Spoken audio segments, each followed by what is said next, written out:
Greetings, Nordic adventurers. This is Poppins, and I'm here with the Viking, of course, and we're in the UP at Scott Quarry. Shout out to our kids, Charlotte and Noah, who learned how to rock climb and rappel here with us years ago.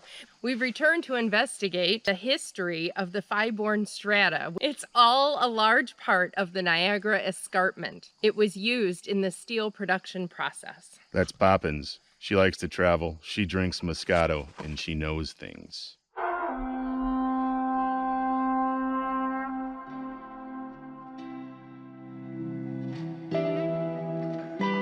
The Fiborn Quarry is located off the beaten path in the eastern UP, and you can easily reach it with a car.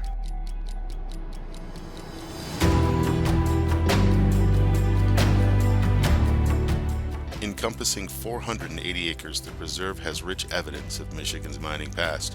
In 1987, the Michigan Karst Preserve purchased the quarry and manages it as a natural area, open to the public with guidelines to treat the property with respect.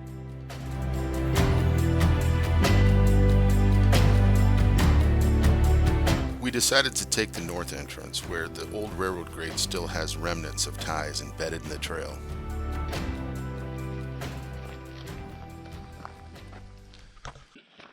Kind of looks like a rock formation from this vantage point, but that is the crusher. Early 1900s was pretty crude. You can see it's kind of wearing away, doing its thing.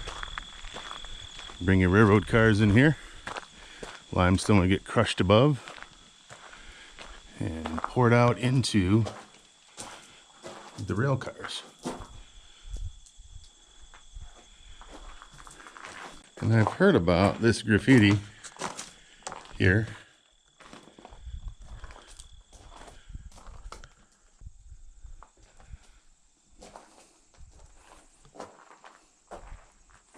See the reinforcement in there. You can see they threw some waste rock in there so they didn't have to make so much cement. It's common practice.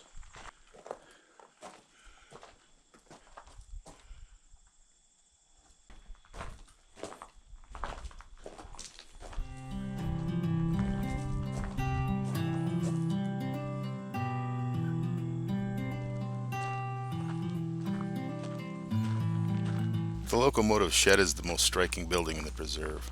The smell of stale oil reminds a visitor of the work that took place here at Fiborn Station. 5 locomotives and at least 10 steam shovels operated at the quarry and were repaired in this building.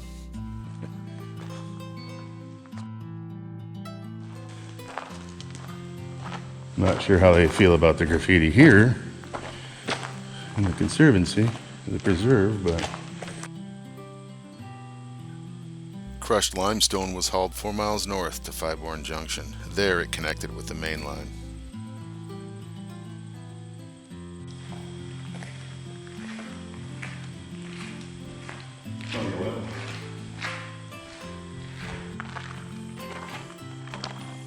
smells like oil. Gear oil.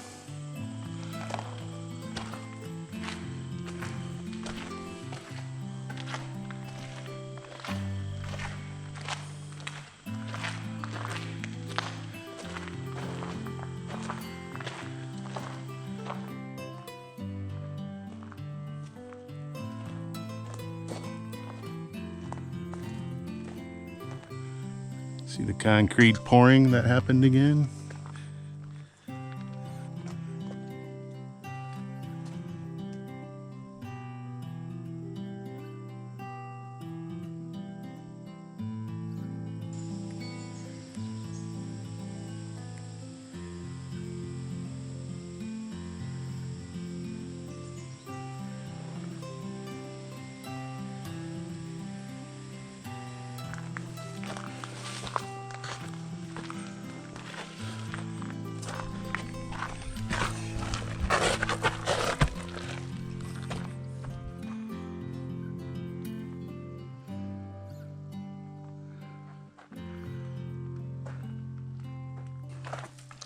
You can definitely see the cement pour that happened here.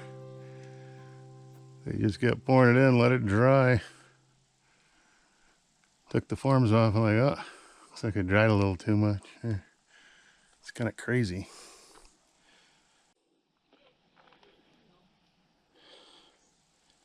Kind of seems like that's a modern pour, maybe to support the wall.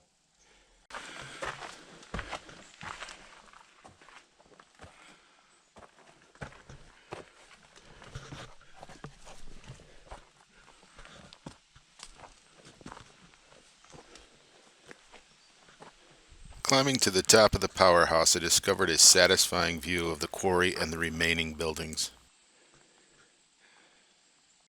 Hey, Poppins. Hey. Fiborn was founded in 1905 because of the unusually pure limestone in the area.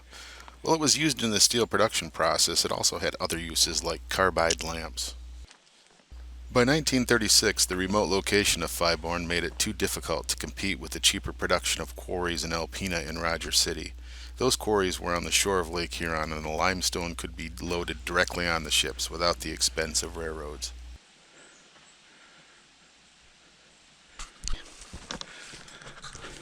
As we explored the powerhouse, I reflected on the rise and fall of industry in the Upper Peninsula of Michigan.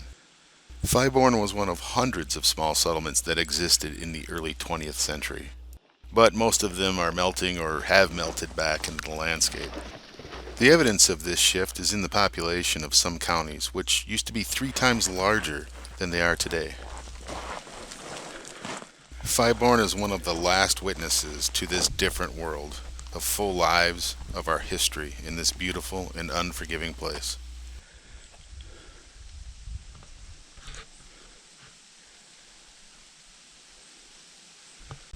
And they all left in the 30s, so it's easy to see that the UP at one time was much more populated than it is today, which I think is a testament to the resources that were available, the easily accessible resources that were available, from the copper to the pure lime to the timber. And I believe that this was created just after the timber rush. So they got the timber and they found some lime that was pure and easy to use in the steel process, and away they went.